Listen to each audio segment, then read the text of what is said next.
Do you agree that any Democrat politician that had knowledge of the fraud and was complicit should be prosecuted? This hearing just exploded over fraud claims. I want to ask you the same questions I asked Representative Robbins. Number one, how broad do you believe the evidence shows the fraud in Minnesota was?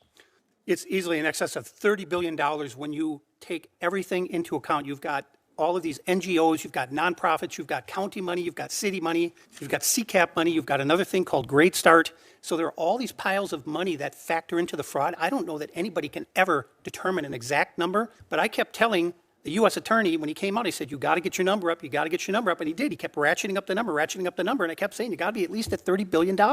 So going back to whether Governor Walz knew about it, Governor Walz admitted knowing about the fraud early in his first term, which would take 2020. Well, Minnesota statute 3.971 subdivision 9 clearly says that if you are made aware of fraud in a state agency, you are obligated to immediately report that fraud to the Office of the Legislative Auditor. Immediately. The Legislative Auditor is then the body that determines which law enforcement agency to bring into the investigation. Governor Walz did not contact the Office of the Legislative Auditor. He said he contacted the FBI. About what? That's not what the law says. Mr. Weissman, would you agree that the fraud in Minnesota was staggering and shocking? I agree that there is fraud in Minnesota. I don't believe these estimates are grounded in any evidence that I've seen. The $9 billion figure was based on a claim just that, well, I think that half of them must be fraudulent.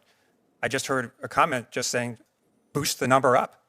But to be clear, and with respect, you missed my testimony, no question there's fraud in Minnesota, and absolutely I share your righteous anger about whatever degree of fraud there was there. Do you agree that any Democrat politician, or let me be clear, any Republican politician that had knowledge of the fraud and was complicit should be prosecuted?